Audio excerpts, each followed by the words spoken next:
Vamos con el maestro Ricardo Sevilla, quien está al pendiente precisamente de lo que está ocurriendo rumbo a esta sesión de la Suprema Corte de Justicia de la Nación, en donde se determinará si por primera vez una mujer presidirá la Suprema Corte de Justicia de nuestro país o continuaremos por el camino de los neoliberales elegidos pues en tiempos de Peña Nieto o de Calderón.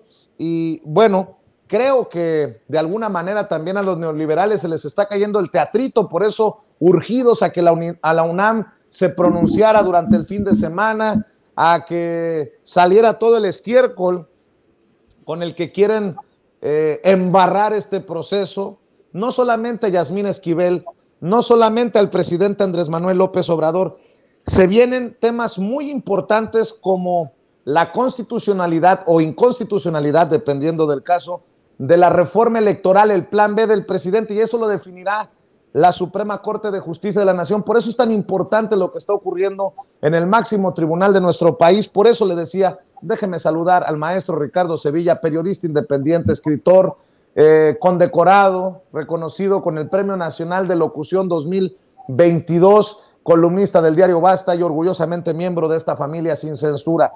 Están candentes las cosas rumbo a mediodía, ya en 15 minutos que iniciaría, de acuerdo a lo que nos informan, esta sesión en el máximo tribunal de nuestro país, mi querido Ricardo. Así es, querido Vicente, público memorioso, excelente año 2023 para todos, para todas, para ti, querido Vicente Serrano. Y vaya inicio de año porque el presidente López Obrador arrancó la conferencia mañanera con todo, asegurando lo que usted y yo ya sabemos, que este será un año álgido y que será decisivo para consolidar la cuarta transformación. Y es que precisamente hoy, Vicente, es la sesión pública solemne, como bien informas, en la que las ministras y ministros de la Suprema Corte de Justicia de la Nación elegirán a la persona, hombre o mujer, que presida la Corte y el Consejo de la Judicatura Federal. Eso es muy importante, del 2023, de este año a 2025. Ahora bien, este proceso ocurre luego de que tras 4 años en el cargo, el ministro Arturo Saldívar concluyera su periodo apenas el pasado 31 de diciembre. Ahora, aunque la contienda tiene 5 aspirantes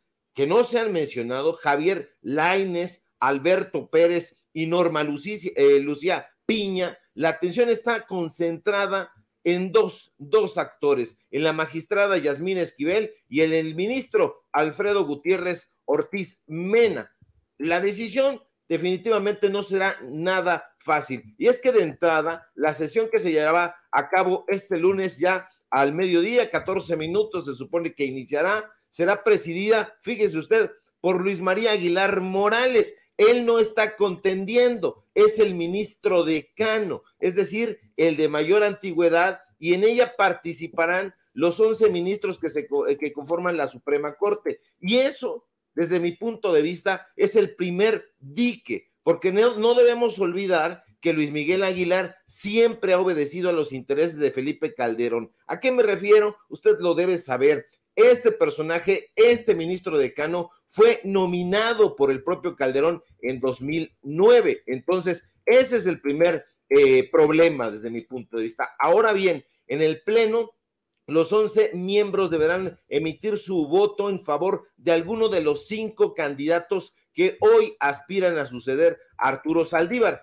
Es importante destacar, público memorioso, que para obtener el cargo, uno de los contendientes deberá obtener un mínimo de 6 votos. Y en caso de que ningún aspirante logre la mayoría requerida en votaciones, se deberá realizar una segunda ronda, pero ahí ya no podrán participar los 5 aspirantes, sino solamente aquellos ministros o ministras que hayan obtenido el mayor número de votos en los primeros resultados. Es importante que usted lo sepa, porque los medios de comunicación no se han dedicado a explicarle a la gente cómo va a llevarse a cabo el proceso. Ellos están en dimes y diretes, en ataques, lanzando sus dardos ponzoñosos a diestra y siniestra. Aquí debo decirles que lo que me ha parecido absolutamente miserable de parte de la prensa corporativa y sus voceros es que se hayan centrado en la campaña de descrédito que inició Guillermo Sheridan y Latinus, que usted ya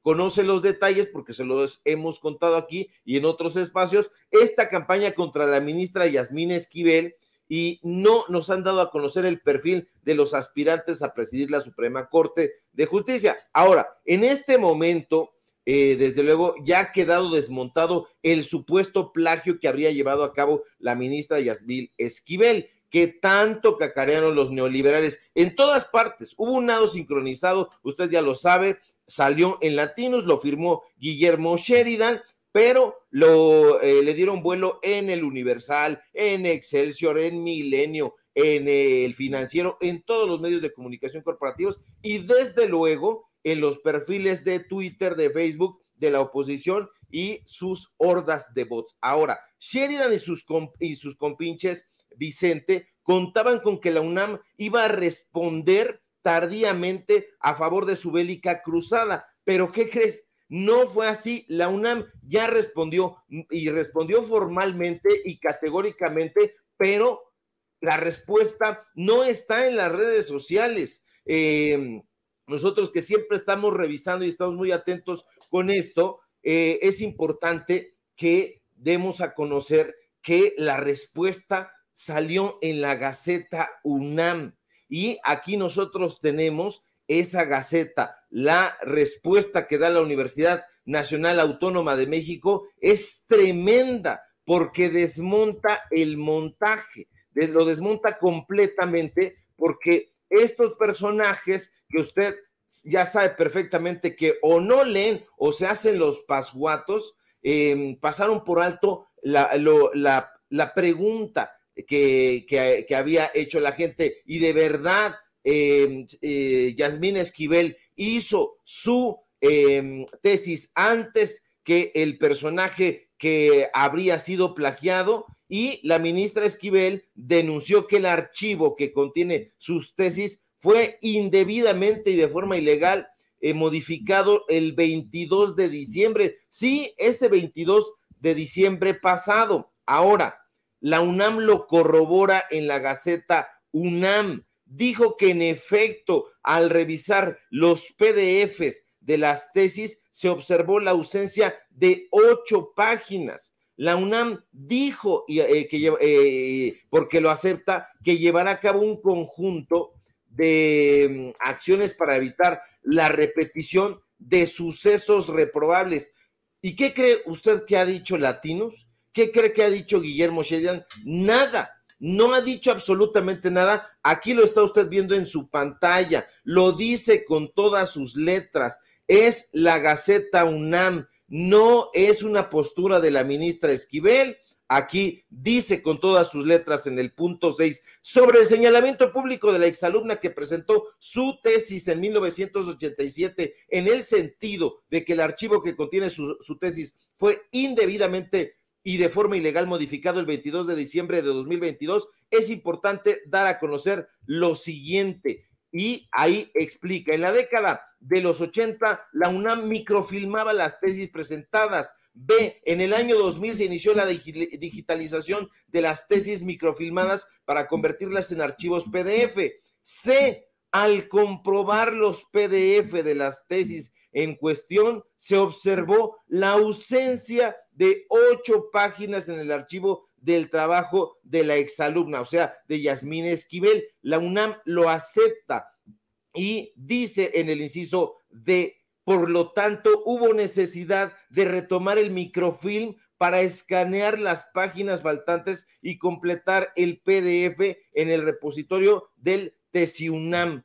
Todo lo anterior está a disposición de los peritos mencionados por la exalumna. Y entonces uno dice, perdón por el exabrupto público memorioso, pero hay un desmadre en la Universidad Nacional Autónoma de México y dice en el punto 7, bueno, pues ¿qué va a hacer la universidad? Bueno, llevará a cabo un conjunto de acciones para evitar la repetición de sucesos reprobables como estos. Eso no repara absolutamente nada de lo que estos personajes, Guillermo Sheridan, Latinus, la gente del Universal, de Milenio, de todos estos lugares, ha llevado a cabo. Estos personajes deberían de ofrecer una disculpa, pero no lo van a hacer porque estos sujetos lo único que querían era desacreditar a Yasmín Esquivel y pues bueno, a favor de su bélica cruzada se pusieron todos estos personajes de su lado. Ahora, es importante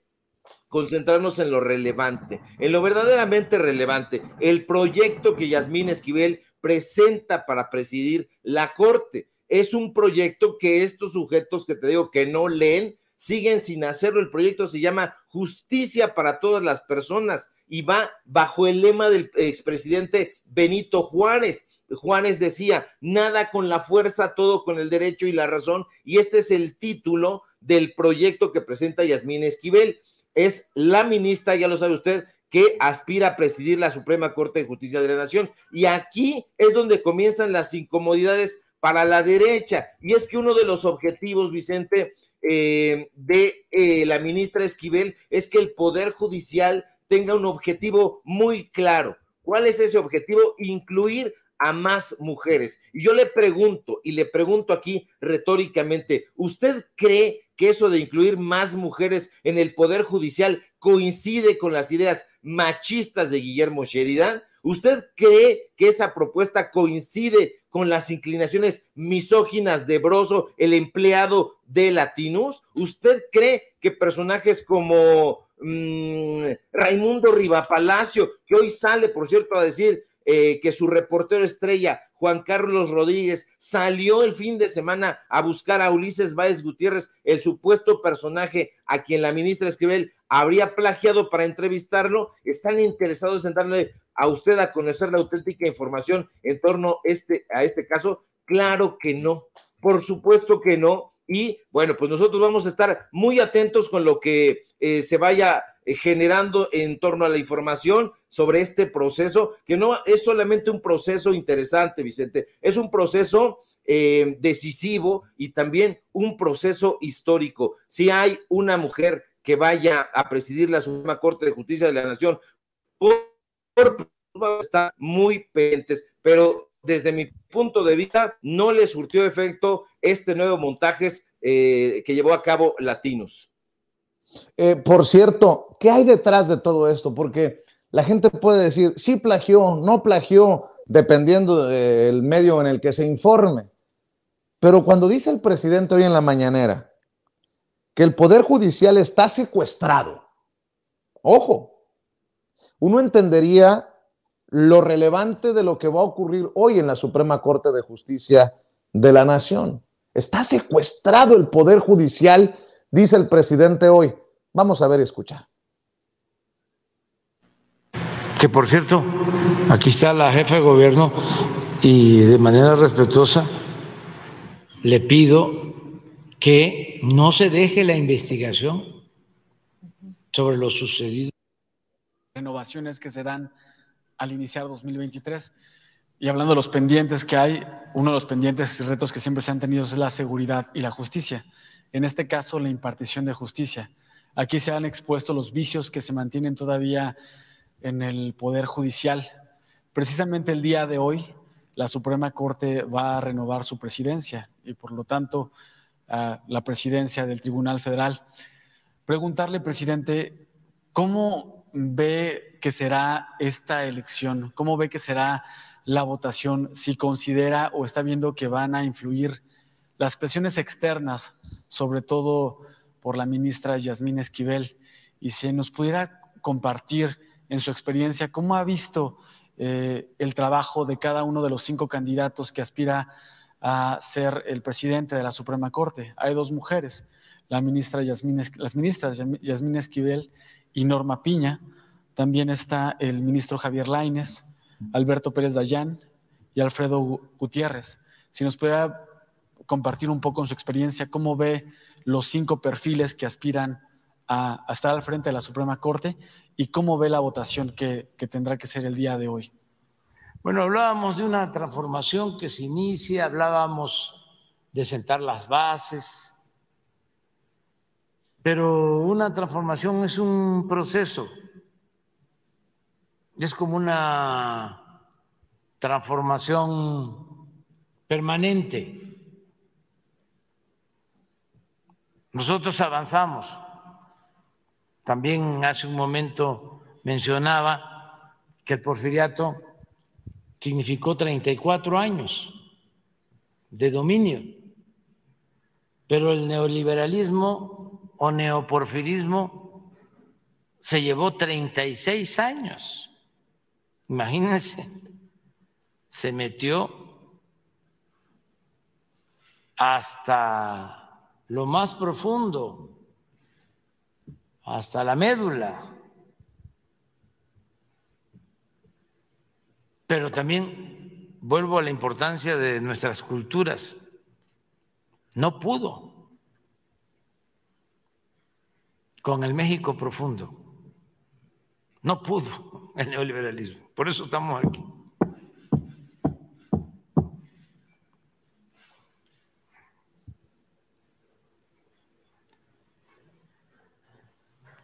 Entonces, fue bastante lo que avanzaron en querer que México fuese país de unos cuantos. 36 años con lo mismo. Entonces, tomaron las instituciones, crearon una república aparente,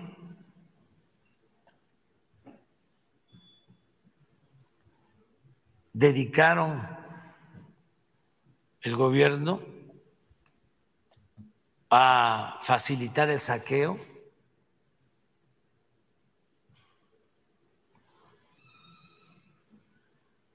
impulsaron mucho un estilo de vida en donde vale el que tiene, un estilo de vida materialista, individualista, egoísta. Se fomentó desde luego el racismo, el clasismo. Y se secuestraron a las instituciones. Yo podría decir, con todo respeto, y también hay honrosas excepciones, que el Poder Judicial está secuestrado, como estaba secuestrado el Poder Ejecutivo. Qué fuerte declaración del presidente Andrés Manuel López Obrador, pero pues si uno se avienta un clavado, así como te lo aventaste hace unos días aquí en Sin Censura, mi querido Ricardo Sevilla, a escarbarle a la historia de Gutiérrez Ortiz Mena, ministro que también está buscando la presidencia de la Suprema Corte de Justicia de la Nación, entendería uno cómo estos intereses neoliberales tienen secuestrado, pues dice el presidente, una parte del Poder Judicial. Bueno, hoy el presidente precisamente habla de cómo Ortiz Mena le apostó a los grandes contribuyentes cuando estuvo en el SAT, pero solo como ejemplo, mi querido Ricardo, para cerrar con este tema y nada más proponerte un comentario sobre algo más, ¿cómo ves? Así es, querido Vicente. Bueno, hay que hablar un poquito sobre Alfredo Gutiérrez Ortiz Mena, pero antes, sobre este México profundo del que habla el primer mandatario, es importante decir que estos personajes no solamente no los han recorrido, sino ni siquiera los pueden pronunciar. El presidente López Obrador ha ido un 50 de veces a la Costa Chica de Guerrero, ha visitado Coajinicuilapa y estos personajes no pueden pronunciar Coajinicuilapa, Coaji, no lo conocen, no han ido nunca y nosotros hemos estado ahí en Coaji, conocemos a la gente nos conoce porque hemos estado reportando ahí de a pie. ¿Cuántas veces ha ido el presidente López Obrador? Un 50 de veces. ¿Cuántas veces ha recorrido San Francisco Jicaltongo aquí en la Ciudad de México? Un 50 de veces. ¿Cuántas veces ha ido a San Juan Chamula allá en Chiapas? también un 50 de veces. La gente lo conoce, la gente lo acompaña porque lo sabe cercano. Se sabía perfectamente que la Cuarta Transformación no iba a ser un cambio terso, pero no esperábamos que estos personajes iban a estar tan aferrados al poder, que no era solamente poder político, ahora ya lo sabemos, era poder económico. Ahora, amigo del poder económico ha sido precisamente Alfredo Gutiérrez Ortiz Mena, quien, como usted sabe, es el candidato de los conservadores, ya no se puede ocultar, es decir, el candidato de los empresarios y de los intelectuales de derecha, que presenta un proyecto muy distinto al que presenta Yasmín Esquivel, que se llama Líneas Generales para el fortalecimiento del Poder Judicial de la Federación. El fortalecimiento del Poder Judicial de la Federación, ¿a qué le suena? Al fortalecimiento del INE, y se concentra en algo muy, muy huero, con H, muy somero, que es la participación activa de jueces y magistrados y consejeros. O sea, no ha habido participación activa. ¿De qué está hablando este personaje? Ahora, que no se nos olvide en ningún momento que en noviembre de 2012 este personaje formó parte de las ternas propuestas por ¿quién cree usted? Por Felipe Calderón, y fue posteriormente designado ministro de la Suprema Corte de Justicia. Por eso le decía yo al principio que este personaje es un absoluto calderonista, amigo de Héctor Aguilar Camín, que le da un espacio en el juego de la Suprema Corte en la revista Nexos. No hay que perder de vista que este personaje entre el 95 y 2012 se desempeñó en la práctica privada. Es un sujeto que siempre ha estado a favor de los grandes corporativos, en firmas no solamente nacionales, sino en firmas también internacionales. Eso no ha dicho porque querían que pasara pecho tierra, con bajo perfil. No lo lograron porque nosotros hicimos esta chamba, lo que hoy desespera precisamente al presidente López Obrador, porque alguien por ahí, uno de los pasguatos de siempre, lanza la pregunta, ¿y quién es? ¿Y quién es? Devélenos, presidente López Obrador, a lo que el primer mandatario le responde, investiguen ustedes, ya francamente molesto, porque yo no sé qué hacen estos personajes. Este sujeto, el ministro conservador, el ministro neoliberal, fue subordinado de Francisco Gil Díaz en el sexenio de Vicente Fox, fue subordinado de Agustín Carstens, fue subordinado de Ernesto Cordero y de Mid en el gobierno calderonista, fue el que condonó casi 400 millones de pesos a los grandes contribuyentes, específicamente y con datos duros, 392,498 millones de pesos. Entonces, eso es lo que no debemos de perder de vista. Y por cierto, este sujeto actualmente es magistrado en la Suprema Corte de Justicia, pero se da tiempo de formar parte del Consejo Directivo de la Fundación UNAM, que es otro tema al que le tenemos echado el ojo, y este 2023 le vamos a dar a conocer a usted qué es la Fundación UNAM, pero ya será en otro momento, querido Vicente, y aquí a la espera del otro comentario que quieres que le entremos. Sí, fíjate, bueno, estamos al pendiente de la transmisión desde la Suprema Corte de Justicia de la Nación de esta sesión, mi querido Ricardo, pero me llamó mucho la atención que ayer leí, de hecho algunos colegas, amigos, amigas, me enviaron este hilo de Ernesto Ledesma, el director de Rompeviento TV. Creo que no me he metido personalmente con Ernesto Ledesma y no lo pienso hacer, pero me llama mucho la atención la reacción que tuvo a los comentarios que hicimos, la entrevista incluso a San Juana Martínez luego de que él se presentara en la última mañanera del 2022 y sacar este tema de Notimex ante el presidente.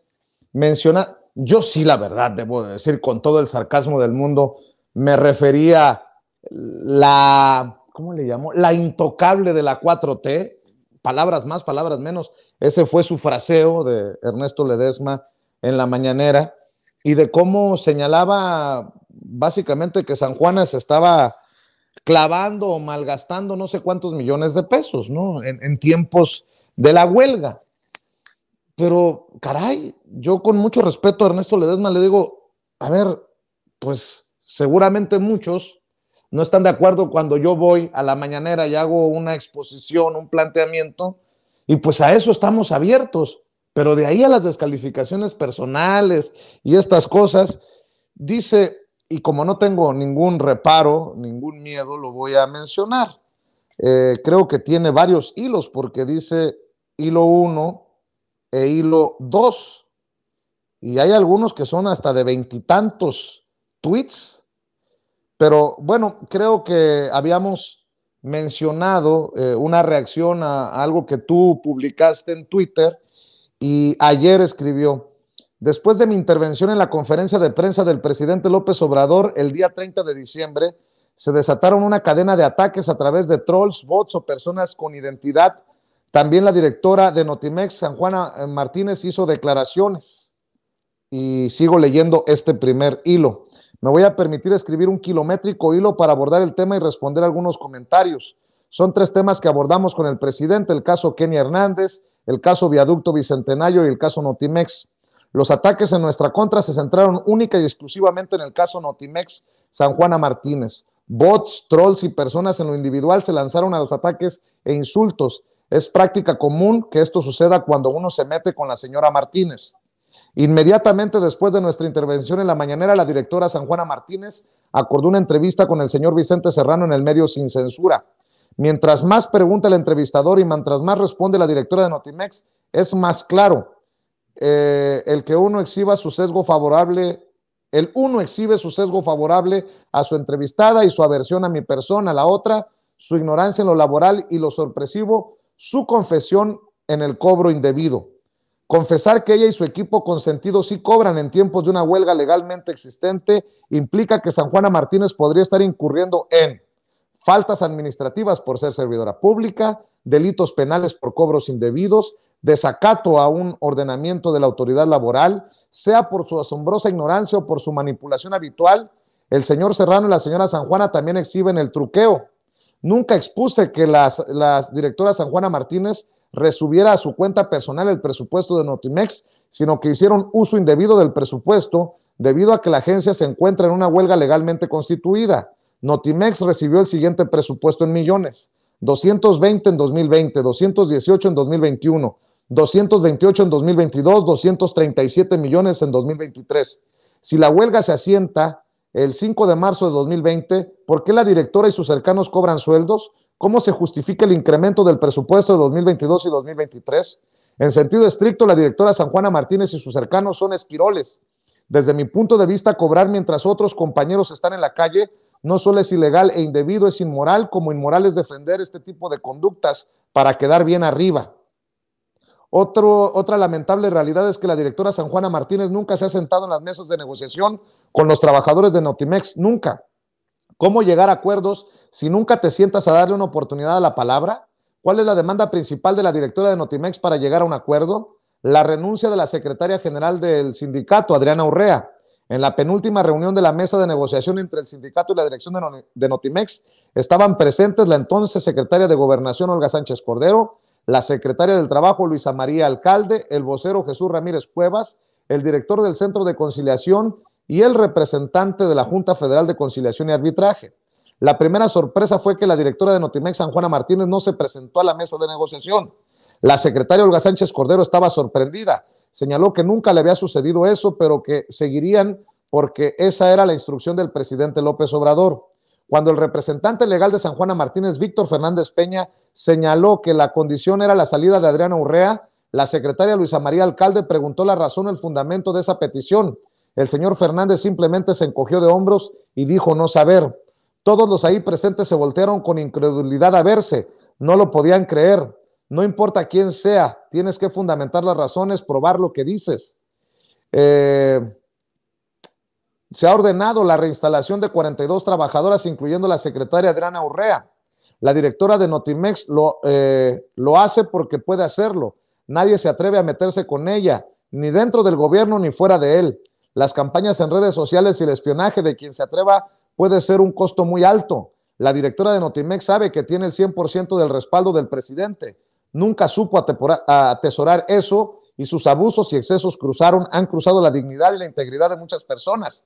Todas las personas que entraron a trabajar con ella salieron. Hemos entrevistado a 14 extrabajadores de Notimex, 2 sindicalizados, 12 no sindicalizados de Notimex que entraron con San Juana. Los 2 sindicalizados no eran del sindicato, eran del propio sindicato que ella formó. Si un día el presidente López Obrador escuchara todos esos testimonios, comprendería que esto no es un asunto de bandos o grupos políticos que se dan dentro o fuera de su gobierno, sino de graves violaciones a los derechos humanos y laborales de muchas personas. San Juana Martínez asumió el cargo el 21 de marzo del 2019. La misión, combatir la corrupción. En términos estrictamente reales, ¿qué resultados hay de eso? ¿Por qué no detuvo al exdirigente del sindicato, Conrado García Velasco? ¿No es irónico que las propias trabajadoras del sindicato le exijan eso mismo a San Juana? ¿Por qué no hay auditorías contra exdirectores de Notimex? ¿Ha habido auditorías a la administración actual de Notimex? ¿Por qué hay ascensos e incremento de sueldos a trabajadores en plena huelga? ¿Cómo explica eso? Después de tanta persecución y ataques orquestados por la directora de Notimex al periodista Manuel Ortiz, su esposa y su hija tuvieron que salir del país y buscar trabajo en otros horizontes. Por increíble que parezca, cuando Manuel conseguía trabajo en una empresa y empezaba a publicar su trabajo audiovisual o escrito, sucedía lo mismo que en México. Llegaban cartas a los directores de esas empresas, firmadas por una supuesta Magali Sofía Álvarez o por un supuesto Jan Barbosa Peralta, siempre la misma redacción, personas inexistentes. Hace pocos meses, desde la distancia, Manuel también estuvo colaborando con un medio digital importante de México. Un día le llamaron y le dijeron que por órdenes de arriba ya no podía seguir colaborando ahí. Le sucede lo mismo a las otras ex colaboradoras que habían entrado a Notimex con San Juana. Si osan querer trabajar en otra dependencia de gobierno, aparece la señora Martínez y se acaba el trabajo. Si llegan a empresas privadas, llegan las mismas cartas. El poder de la señora Martínez es tal que lo mismo ataca a la jefa de gobierno Claudia Sheinbaum, que al canciller Marcelo Ebrard, que a la secretaria del Trabajo Luisa María Alcalde, al presidente Genaro Villamil del Sistema Público de Radiocomunicación, a la senadora Olga Sánchez Cordero, hasta la Junta Federal de Conciliación y Arbitraje. Todos saben que es la intocable, ningún funcionario puede tocarla, simplemente ese tema no se toca. Lo importante son las víctimas de toda esta lamentable situación de precariedad laboral y personal. Si alguien cometió un ilícito y se lo prueban, que le castiguen o sancionen. No tienen por qué estar en la calle desde hace más de 1000 días, mientras las otras cobrando calientitas en casa. No politizar, hacer lo correcto, hacer lo justo, el deber de un presidente. Bueno, porque respeto a Ernesto Ledesma, el director de Rompeviento TV, he leído su hilo número 1, porque hace referencia directa a su servidor. Y escribió un hilo número 2, tal vez más largo, les ofrezco una disculpa, pero es importante, en aras de la verdad, y que aquí no somos ni trabajadores de San Juana Martínez, ni defensores a ultranza o a sueldo de San Juana Martínez. De hecho, me sorprende que no reconozcan que es en la entrevista a modo que le hacemos a San Juana Martínez y con sesgo que retoman sus declaraciones. Digo, algo bueno hemos de estar haciendo para que en una entrevista a modo los que atacan a San Juana Martínez retomen sus declaraciones, que no. Pero bueno, hilo número 2, dice: al amanecer el 2023 descubro que el señor Vicente Serrano y un colaborador suyo, Ricardo Sevilla, se pasaron el último día del año obsesionados con quien esto escribe. No comprendo bien qué fibras toqué, pero videos, retos y tweets llovieron a montones.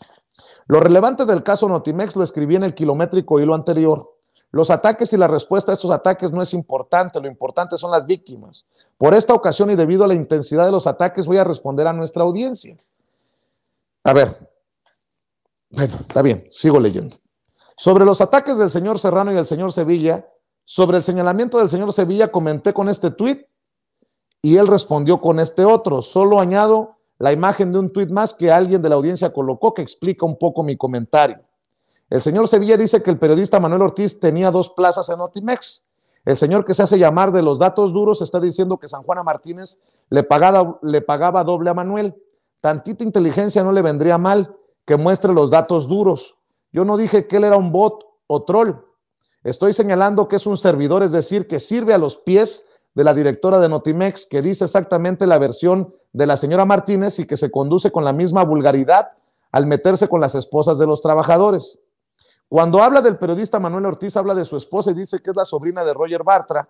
Pone el nombre completo de la esposa de Manuel. ¿Qué tiene que ver ella en esto? Un poco de inteligencia no vendría mal. Entonces también es sobrina de Armando Bartra. Desconozco qué fibra toqué de los señores Serrano y Sevilla, nunca he visto sus programas, nunca hemos usado material o participación de ellos en nuestro canal o redes, no me gustan las estridencias, las groserías, las vulgaridades, los shows, ni el grupo Berlín. Nunca hemos aceptado relacionarnos con el señor Serrano y tampoco nunca nos metimos con él, como ahora él lo hace con nosotros. Quitando la palabra palero, no acostumbro esas expresiones, comparto la visión de la persona que escribió este tuit y pone a una odiadora de Sin Censura, conocida como la Crosno, identificada como Nadia, dice. ¿Sabes qué pasa, Ernesto? Que a los paleros como Vicente Serrano, que han convertido a la 4T y a AMLO como el gran negocio de su vida y que solo endulzan los oídos a su audiencia, no les gusta el periodismo ético y con vocación social. Bueno, cada quien tiene su opinión, la respetamos, no me voy a echar para atrás aquí. Dice, se escuda en una supuesta defensa a López Obrador, eso paga bien, dice Ernesto Ledesma. Se escuda en una supuesta defensa a López Obrador, eso paga bien. No considero ético el tipo de contratos que hizo con la Octava, tampoco su conducta frente al periodista Julio Astillero. Dice mucho de él, sin embargo, nunca me metí con él, mantuve sana distancia. Ni al señor Serrano ni al señor Sevilla se les hizo relevante el caso de Kenny Hernández, ni el viaducto bicentenario como consta en videos. Uno antes operaba en la Operación Berlín, el otro le mentaba la madre al presidente López Obrador. No padezco yo esas inconsistencias. Ese modo de machitos bravucones no me gusta, me parece penoso y vulgar. Lo importante es que liberen al activista indígena Kenny Hernández, que termine de una vez por todas una huelga de más de 1000 días, no se deje engañar por el show ni la estridencia, la vida está en otra parte. Bueno, yo nada más voy a decir, Ernesto, tampoco he hablado de tu soberbia y de tu egocentrismo y en ocasiones narcisismo. Yo no tengo por qué entrarle por ahí, pero deberías de preguntar a muchos colegas lo que piensan de ti. Sobre los contratos que yo firmo con las empresas con las que trabajo, no te importan, no tendrían por qué importarte. Y sobre lo de Julio Astillero, pues creo que el propio Julio ha opinado sobre eso. No, es algo que no te corresponde. Son relaciones personales, individuales, hasta íntimas, ¿por qué no decirlo? ¿Qué necesidad? ¿Pero qué necesidad? Pero bueno, nada más porque hace referencia a ti, Ricardo Sevilla, también, algo que quieras aportar, más allá de las estridencias, de las bravuconerías tuyas, mías, de las que habla Ernesto Ledesma, algo para cerrar en este tema. Yo no pretendo, porque él ya dice que le mentaba la madre al presidente, o sea, ya anda en la misma campañita que nos han estado, al menos a Sin Censura, tratando de clavar muchos de estos disqueobradoristas que lo que buscan es dividir. Yo no voy a dividir, pero pues sí, de alguna manera calienta, hasta se me calentó el café, con eso te digo todo. Mi querido Ricardo, para cerrar este tema, insisto, yo no me voy a meter más ahí, no es que tenga miedo, no, tengo otras cosas más importantes que hacer, pero es importante para la gente que sepa que ni tenemos miedo a leer lo que se expresa de nosotros, se opina de nosotros, ni a un tema que creemos que es relevante. Pero bueno, ahora sí te escucho, Ricardo.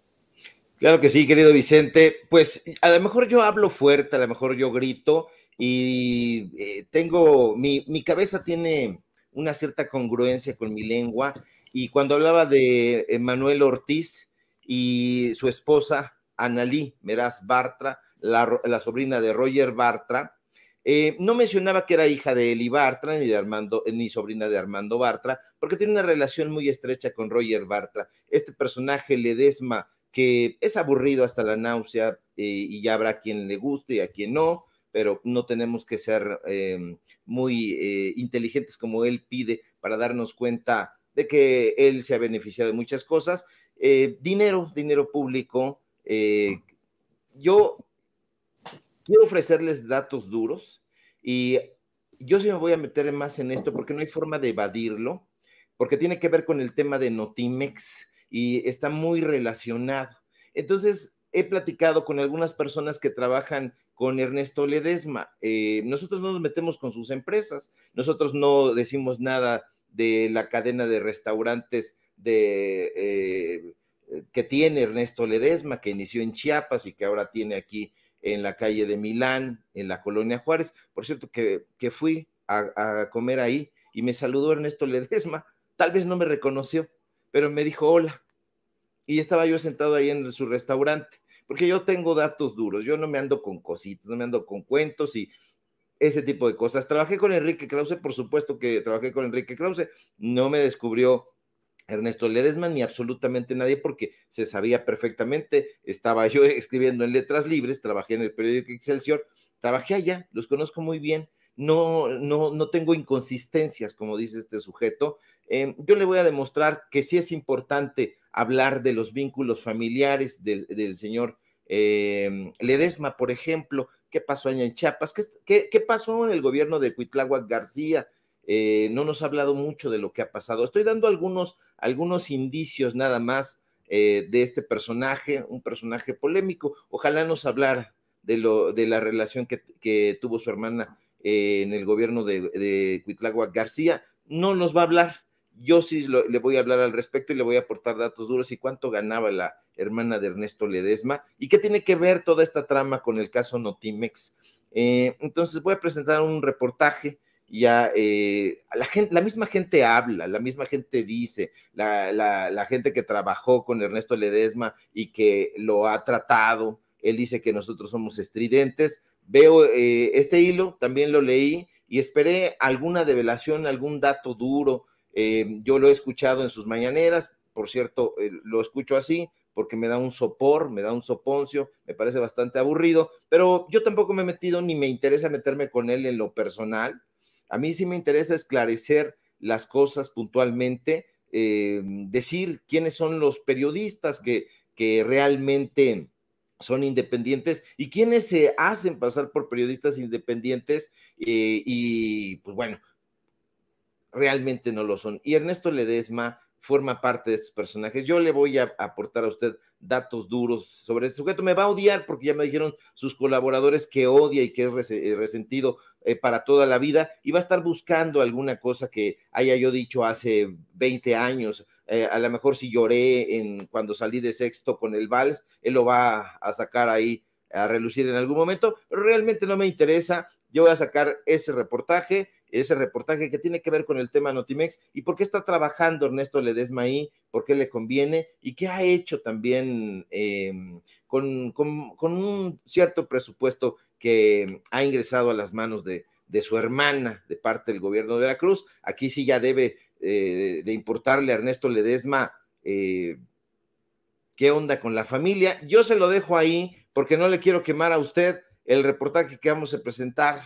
Va a ser un reportaje interesante porque pone los puntos sobre las IES, sobre el caso Notimex y nos vamos a dar cuenta también que Ernesto Ledesma pues no es precisamente un periodista de izquierda, un periodista al que le importe la transformación. No nos colgamos de López Obrador absolutamente y si él piensa diferente, que lo demuestre, pero no con hilos donde califique nuestro proceder y nos dice que somos machitos, bravucones. No. Prueba de que no soy bravucón es que fui a su restaurante, lo saludé, nos saludamos muy bien. No, Ernesto Ledesma, se llama Tierra Adentro, por cierto, aunque sirven frío, pues se recomienda. Muy buenas pizzas, hay que decirlo, maestro, muy buenas pizzas, ¿eh? Muy buenas pizzas. La neta, yo también he ido a Tierra Adentro para que no vayan a pensar mal, ¿no? O sea, muy buenas pizzas.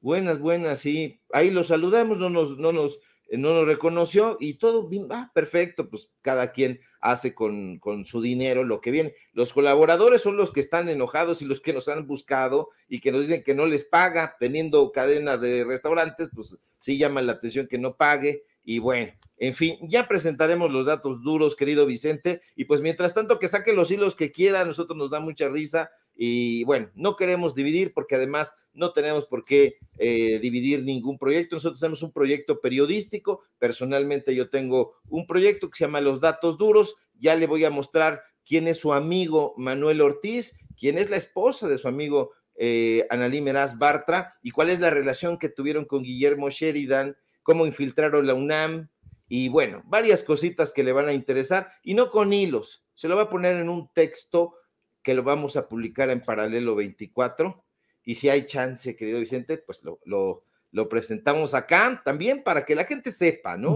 Y a ver, que quede claro, Ricardo, ¿cuándo te he censurado yo un tema? Es más, el tema de Notimex, en una reunión editorial antes, en un intercambio de mensajes, oye, está muy cabrón. Yo dije, hablen de lo que se tenga que hablar. Yo nunca he censurado a nadie, pero de ahí a que me enjarete y me digan, pues es que no entienden cómo funciona sin censura. O sea, tú dices, voy a presentarlo en Paralelo, y si puedo decir, tú puedes hasta donde tú quieras, para que quede claro a Ledesma y a todos cómo funciona sin censura. Yo no limito las expresiones, pero pues si todas las expresiones tienen que ser de aplausos y de apapacho, ojalá que en algún momento también Toño y el equipo de producción me ayuden a sacar los videos y las declaraciones cuando hemos aplaudido la congruencia de Ernesto Ledesma, porque también ha habido reconocimiento cuando retoma casos importantes, no solamente el de Notimex, pero nada más para que quede claro, ¿no, Richard? Nada más para que quede, que no haya lugar a duda de, es que Vicente a lo mejor no lo saca Sevilla con Vicente y va a decir que Vicente lo censuró. No, aquí cada quien, siempre les he dicho, lo que digan con la boca, sosténganlo con los huevos. Cada quien que se haga responsable de lo que dicen sin censura, nada más para que quede claro, mi querido Ricardo. Por supuesto, jamás hemos tenido reuniones previas para tocar ningún tema editorial, lo digo con todas sus letras, no me has dado línea en cuestión de investigación, no nos hemos sentado, yo colaboro aquí en Sin Censura, precisamente porque has tenido esa confianza en mi trayectoria periodística. Yo, si dijera que he firmado 300 reportajes especiales, a lo mejor me estaría refiriendo solamente a los últimos 3 o 4 años, pero llevo ya más de 20 años en este negocio, más de 25 años, entonces en ese tiempo he hecho muchos reportajes. El tema de Operación Berlín fue un reportaje que publiqué en Eje Central, después otro que siempre dicen que fue en Aristegui Noticias, no fue en Aristegui Noticias, en Aristegui Noticias publiqué otra cosa que se llama Testimonio sobre la Insidia, y di ahí mi testimonio de cómo trabajé con Enrique Krause, etcétera, etcétera. Chéquenlo, es muy público, jamás he dicho, yo soy krausista, fui calderonista, no, yo soy un periodista y he realizado investigaciones desde hace muchos años y esta no va a ser la excepción. Yo creo que la gente quiere saber efectivamente pues qué pasó en el caso de Notimex y por qué Rompeviento TV está ayudando a empujar esta narrativa en contra de San Juana Martínez. Yo no conozco a San Juana, no tengo su teléfono, estoy esperando, San Juana, que te contactes conmigo para el café y hagamos esta entrevista, todo muy público, no me dan absolutamente ningún dinero, ni en nómina, ni en sobre amarillo. Yo hago las investigaciones única y exclusivamente porque soy periodista y porque creo que la verdad tiene que salir siempre a flote, y en este caso va a salir y nosotros vamos a aportar nuestro punto de vista, pero siempre respaldado con datos duros, no de que le nos interesa eso. ¿Qué pasa con el dinero que han obtenido de ahí del gobierno de Veracruz? Le vamos a aprobar, ya le vamos a presentar esta investigación. Y pues yo hasta aquí lo dejo porque nos va a llevar un par de días para presentarlo, porque todavía hoy al ratito tenemos una reunión ahí muy cerca de Tierra Adentro para que nos platiquen otros de los colaboradores a los que no les paga Ledesma. En fin, vamos a seguir trabajando en lo nuestro, querido Vicente, y muy atentos a lo que pasa en la Suprema Corte de Justicia de la Nación, porque es histórico lo de hoy. Claro que sí, Ricardo, cerremos invitando a la gente a tus redes sociales, a tus trincheras. Si me permites, Ricardo, bravucón, peleonero, ya pórtate bien. No somos periodistas que se porten bien, querido Vicente, a diferencia de lo que piensa Héctor Suárez Gómez, no somos periodistas domesticados, está muy equivocado sujeto y otros tantos. Síganme por favor en mis redes sociales, en Twitter @SevillaCrítico, en Facebook Ricardo Sevilla, así nada más. Síganme en Paralelo 24, donde vamos a publicar justamente toda la trama que hay detrás del caso Notimex. Síganme por favor en Los Datos Duros, Ricardo Sevilla, Los Datos Duros. Hoy tenemos informativo en punto de las 8:30, no se lo pierda. Y síganme por favor aquí en La Familia Sin Censura, de donde somos orgullosamente miembros y colaboradores, y vienen todavía más responsabilidades acá que seguramente le van a indignar a Ernesto Ledesma, pero nos vale gorro porque nosotros vamos derecho y no nos quitamos. Abrazo fuerte, querido Vicente, público memorioso. Feliz año. Igualmente para ti, que este 2023 nos traiga muchas oportunidades de construir juntos, Ricardo Sevilla, desde nuestra bravuconería y desde nuestra estridencia. Te mando un abrazo, maestro, el maestro Ricardo Sevilla, hablando con nosotros sin censura. Y mire, nada más, porque quiero dejar claro que en ocasiones, déjeme agarrar mi cafecito, que me acaban de servir aquí en familia. Mire, yo no me pretendo pelear con Ernesto Ledesma, pero creo que es importante aclarar que en muchas ocasiones cuando los periodistas sentimos nuestro ego lastimado, reaccionamos con los intestinos. Y creo que es el caso de Ernesto Ledesma, que no publica en su hilo de Twitter una sola grosería, una sola estridencia, un solo ataque de su servidor a su trabajo o a su persona. Y dice Ernesto Ledesma que no nos ve, y creo que por eso no se ha enterado, que por años hemos publicado también lo que escribe, lo que dice, lo que publica, y en ocasiones hasta nos hemos solidarizado. Hace 2 años, por ejemplo, publicamos un video, déjenme revisar la fecha. Fue hace septiembre 18 de septiembre del 2020. Con fuerza frente a Encinas, Ernesto Ledesma denuncia violaciones en conflicto de Aldama y Chenaló. ¿Eso es un ataque? Con fuerza frente a Encinas, Ernesto Ledesma denuncia violaciones en conflicto de Aldama y Chenaló. Luego por aquí encontré otro video que publicamos de Ernesto. No siempre vamos a estar de acuerdo. Por ejemplo, no estoy de acuerdo el viernes que haya dicho que San Juana Martínez es una intocable, porque la idea que yo tengo es que en la 4T no hay intocables. Por ejemplo, ¿no? Por eso inicié la entrevista con San Juana Martínez con gran sesgo, dice él, diciéndole que sí, ¿qué onda con ser intocable? En su momento también publicamos Ernesto Ledesma no va ya a mañaneras porque no le dan la palabra para cuestionar, en un diálogo que tuvimos con el maestro Horacio Franco. Ese no es un ataque. Al contrario, es dar su versión de la situación. En otro video que publicamos, durísimo hilo de Ernesto Ledesma sobre conflicto entre AMLO y Aristegui. ¿Ataque? Yo no veo ningún ataque. Y ya el colmo de los colmos, para que le cuenten a Ledesma que yo no tengo ningún interés en pelearme con él ni meterme con él. Por aquí debe de estar. Lo acabo de ver. Disculpe usted. Ernesto Ledesma plantea a Andrés Manuel López Obrador lo muy dispar que es la asignación de preguntas en la mañanera. ¿Lo atacamos? No.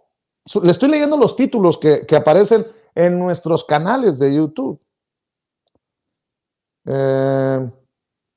Y más aún, le decía, esto que publicamos hace algunos meses, por aquí lo acabo de ver, le ofrezco una disculpa, pero es que no estaba necesariamente preparado, se me ocurre nada más. Mire, aquí está, hace algunos meses, 29 de septiembre del 2022, diálogo de Ledesma con Andrés Manuel López Obrador arroja luces donde había muchas sombras, de acuerdo a las declaraciones del maestro Jaime Hernández. ¿Ataques? Pues yo no veo ataques. Que no estemos de acuerdo, insisto. Bueno, hace unos días sobre la participación de Ernesto Ledesma. Ledesma denuncia ante AMLO que activista indígena lleva 2 años en prisión en el Estado de México. Para que vean que sí nos interesó el tema. Hace 3 meses, Ledesma reprocha a AMLO que no haya investigación sobre Cienfuegos. ¿Ataque? No.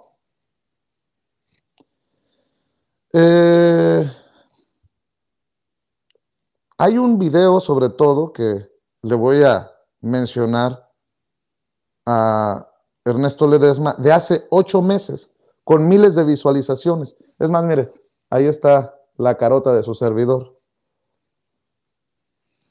Nuestra solidaridad con Ernesto Ledesma y los de Rompeviento TV, quienes han recibido amenazas. Nada más para que quede claro. Ya si no le gustaron los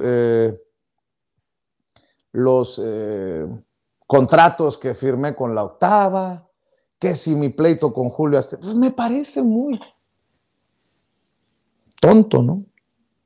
Pero bueno. Ay, nada más lo dejo de tarea. Creo que se equivoca Ernesto Ledesma en esta situación, porque desde aquí, desde Sin Censura, nos hemos hasta solidarizado cuando fueron amenazados por realizar su chamba. Nada más para aclarar, nada más para aclarar.